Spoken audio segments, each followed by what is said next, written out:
Le langue jambe aussi vraiment qu'on perd moko ya bakatio ya mboka na biso. Qu'est-ce que d'abord tu peux dire par rapport ya ko perdre ya edi balobi basango bandeko ya kufi mais jusqu'à présent que lo babo ya edi ne pas là azali sita kufi na mboka ya Maroc akende kozwa traitement. Bon, en tout cas, paix à son âme, hein, on a perdu vraiment mutu munene na mboka na biso ya edi moto na ngenge baza parmi ba précurseurs ya catch qui bato ba faire avancer culture na biso na département ya catch. En tout cas ça fait très mal, mais je pense que biso na part na biso to lobaka dia donné dia repris. En tout cas paix à son âme, ma condoléance na famille biologique nae, surtout la famille nae ya musala nae ya sport ya catch. En tout cas ma sincère condoléance na kombo ya quartier. Mais il y a aussi des murmures par rapport que l'air kaka gouvernement vous mettez mbongo en jeu, l'air kaka gouvernement était ma camion ça vaut aussi pour perdre apparemment négligence des équipes na mboka Maroc ou bien comment? Bon, je ne sais pas trop parce que je peux être un peu profane parce que on n'était pas na Maroc. Okay. Mais je pense que Congo ezaki vraiment redevable na edingo moto na ngenge parce que ndena auto ebiso moindre te abakatier congolais ça dit asala lignée moko boye o lelo rythme na ye même ya fanfare ebetaka na banzembo même style na ye ya coiffure bakataka yango donc ça dit edingo moto na ngenge. En tout cas bonjour, bonsoir, on a abonné sur tous ces lignes de télévision, très à l'aise de vous retrouver partout où vous êtes, très à l'aise de vous retrouver encore une fois dans l'émission Nabino, le news de Joyce, le news de Joyce sera toujours kawana pour nommer Nabino, ma actualité news sera Natara pour nommer Nabino, rien que la vérité à l'occuper du karaté. Je passe d'abord derrière la caméra, je dis bonjour à mon caméraman Coco, pourquoi pas dire bonjour à toi Kissinger, Antoine Monayolo Nakatama. Et voilà, bana monoté, abonné sur la puissance de télévision. En tout cas, vraiment, tu es libino sango ya esengote, tu es libino sango ya mawato, tu peux perdre l'histoire. Moko ya bakachor ya mboka na biso na kombo ya Edingwe moto na ngenge champion du monde. Oh vraiment asile kotika biso lobby na 22h akufi na mboka ya Maroc. Tout ça vraiment kolela bakachor baza kolela mokili mobimba tout ça kolela ya edi oh vraiment a oh vraiment abundela ki biso catch a défendre ki drapeau na biso ya RDC partout azala ki yango vraiment qui place matin des amis, tu mets un peu au solo la famille, tu mets un peu au solo là. Tout le monde peut le langue jambe, je te dis déjà bonjour, à mes un peu koloba parce que la lobby pour follow me déplace toujours quand on a pour na kosunga et bingwe moto na ngenge. Les langues bonjour. Bonjour Joyce Tumba, bonjour aussi na abonné tout et à tous ces lani. Tous ces lani télévision. En tout cas, pas s'abonner massivement, pas partager parce que les chaînes ils vont donner ça va information à temps réel. Voilà, le langue jambe aussi vraiment qu'on perd moko ya bakatio ya mboka na biso. Qu'est-ce que d'abord tu peux dire par rapport ya ko perdre ya edi balobi basango bandeko ya kufi mais jusqu'à présent que lo babo ya edi ne pas là azali sita kufi na mboka ya Maroc akende kozwa traitement. Bon, en tout cas paix à son âme, hein, on a perdu vraiment mutu munene na mboka na biso ya edi moto na ngenge baza parmi ba précurseurs ya catch qui bato ba faire avancer culture na biso na département ya catch. En tout cas ça fait très mal, mais je pense que biso na part na biso to lobaka dia donné dia repris.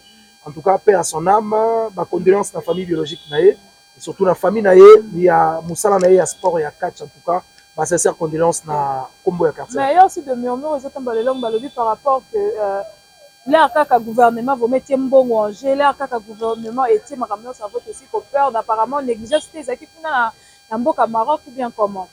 Bon, je ne sais pas trop parce que je peux être un peu profane parce que on n'était pas na Maroc. Okay. Mais je pense que Congo ezaki vraiment redevable na edingo moto na ngenge parce que ndena auto ebiso moindre te na bakatier congolais ça dit asala lignée moko boye o lelo rythme na ye même ya fanfare ebetaka na banzembo même style na ye ya coiffure bakataka yango donc ça dit edingo moto na ngenge. En tout cas que son âme repose en paix. Voilà, merci le langue jamba. Voilà, restez branchés, vous allez voir comment ça va se passer. Tout le monde a un famille isolée là. Merci beaucoup Joyce Tumba. Voilà, on est toujours là, restez branchés.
moko yo.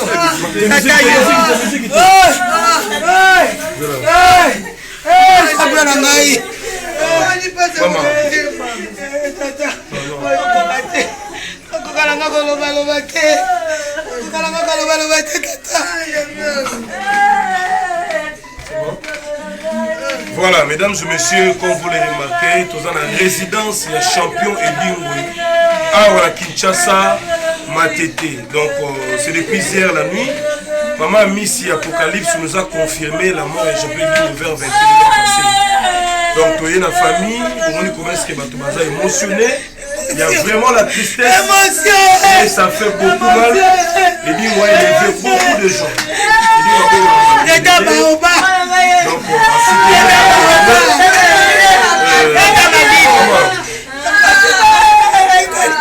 ça la passe. Maman Miss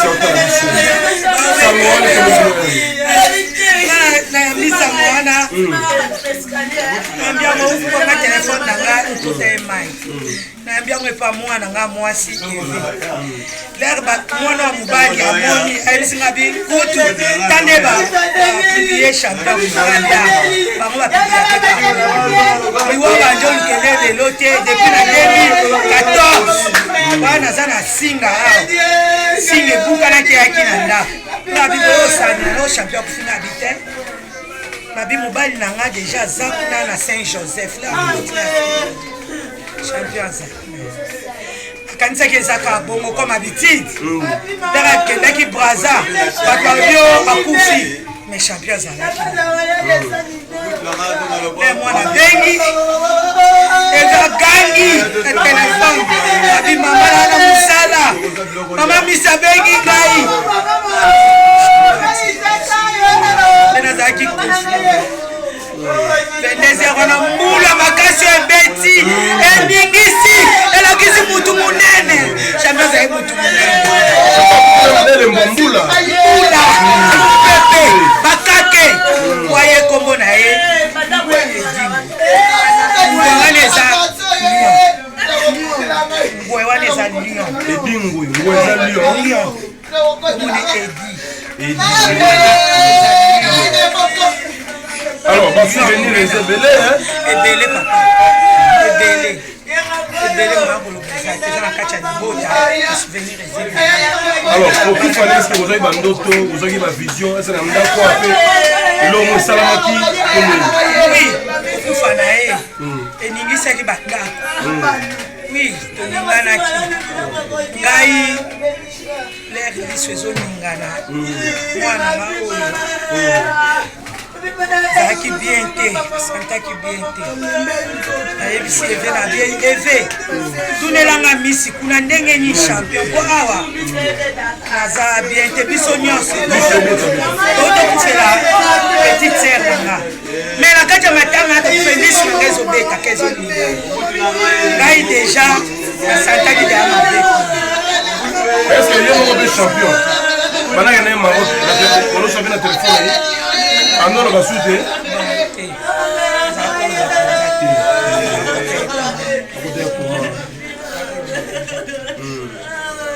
Amis Zanase, les champions Amis ça souffre hein? Tata. Il y a solo Amis ça moi ça lelo na logo. Abundi. Na 2014 tant au côté na Saint-Joseph, na na na habité to la rata biso mi balé. Ebsi na habité. Surtout la biso mi balé. D'ailleurs, on tire la biloko ça. Te quoi qui si moko azao mi na 12h. Il faut biloko et ya ka 11h. Ebsi nga lobi yo faut ko zalaka na ndako kuna. Poso yo la binoki no ki Angela za retard. So biloko no yé. Na 2014 akolia kaka biloko bana utanda kunibasa soko uche pana awa pana ngani faye mo pa boya kabina olia biloko utamusuti nkaola melanga ezaka ya pesa na kombo kancha siko kancha chiyo sa ndeko dingo tende kwa mama misi bon ngai naza kacha libota faut cameraman za kacha libota est champion et pas miss nazalaki oyo azalaki na bango l'air nyonso eza lokola ngando soka yebiso abimbisi azobela na kati ya mai biso tozalaki na kati ya ngomba ya New Apostolique tosalisanga ete ngomba ya New Apostolique nga naye kolomwaneyo nakoti na kimbangiste ntango nakoti na kimbangiste naye kozwa vision ya champion na 2016 yayebisanga bichampion aza notre église kimbangiste naye koyebisa bango baseka ye nga bango mibale nalembai mpe bango te koyaka koteya bango ntina ndenge baye kokota kimbangiste. Voilà, merci Père son âme champion Dingwe. Monika Mama Nambula Briske alobi na butu, mesdames et messieurs. Bazali kotaba gombe wana mais limete matete lemba changu mbula ya somo donc Edingo akufi na bilemba. Voilà donc je pense que nous allons continuer le reportage. Famille Zali, Bandeko Zali. Maman l'équipe vraiment Moutuangaï. Il y a un peu de temps à faire. Maman l'équipe a mon dossier. Mes condoléances encore une fois. Je rappelle qu'Azali, qui est maman Missy, la mère Apocalypse, la femme légitime et champion Edingo. Mère Aleki. Kokufa est champion, Boyebaki déjà dans Kokufa, vous avez un espoir qu'il y a Obikato, vous avez un...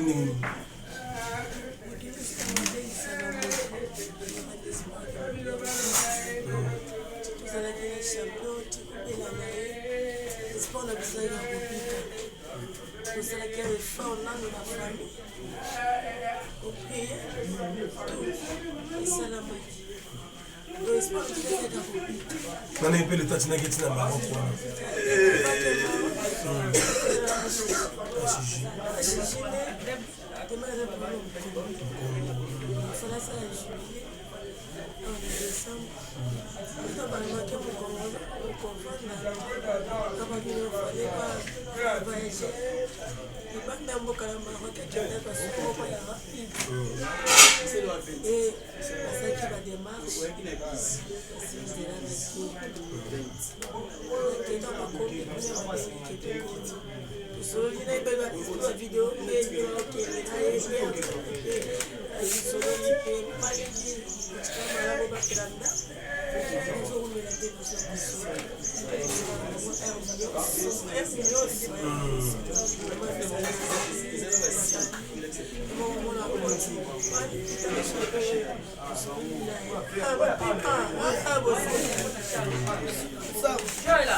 Voilà, courage, maman.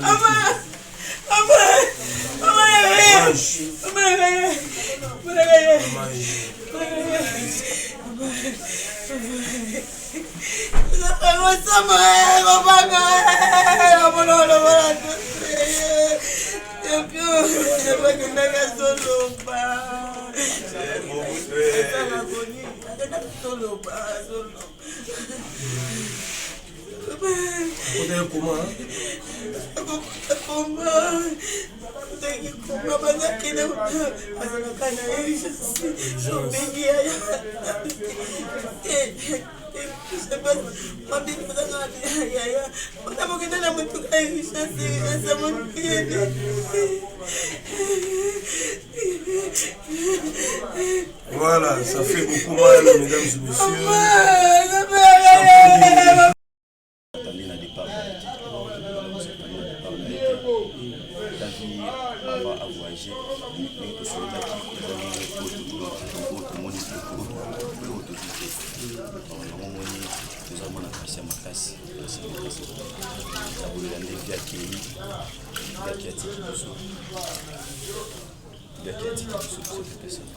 Voilà, ils ont choc.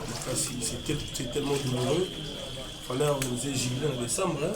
Effectivement, j'ai qui bon pour moi. Aussi, il y a des qui bon de tourner Jubilé salement. C'est le mois à 50 ans. Voilà. Nous avons passé les conclusions. Alors, ma souvenir les hommes de l'eau. Là, on est aussi bien la vie à chaque pays. azalaki conseil ma pona ngai il a dit ma comme belé na simanae belé na simanae chaque fois toujours soki tozana etolia na ye na okate soki attends ça ma comme bela vie il faut concentrer en vie le mola kobanga il faut aussi melo comme tout il faut melo comme tout tambola vraiment na oza oyo. Je me souviens encore, Ezaki le 9 décembre, pour nous donner qu'il est à HG, les paliers à tirer la boue, nous voilà, il y a vraiment des problèmes. Il a dit que non, il y a qui bon, on a besoin de tout sur le bien. Il n'y a pas qui, bah des bus, il y en a des zones de l'occasion. Quand ça va bien, on peut faire ça. Alors, événement Mboula, vous avez une nouvelle avant Mboula ou pendant la pluie? Bon, ils allaient qu'ils n'ont des sangoyés, après ton sangoyé, vraiment, il faut les menacer. Ça dit, c'est ma quelque chose. Ils allaient à Baobab, même, ça dit juste. Parce que de toute façon, on a les bêtes qui vont risquer de Mboula, moi, significatif. Il faut qu'on comprenne que non, il y a quelque chose qui nous manque. Voilà, merci Noko, tous en avons ensemble. Maman Missy, Apocalypse, tout est ici, beaucoup de courage. C'est elle qui m'a confirmé hier la nuit à 22h. Salut Audio, je ne sais pas où les salariés qui ont confirmé nouvelle. Donc, c'est là que vous avez bien dit, qui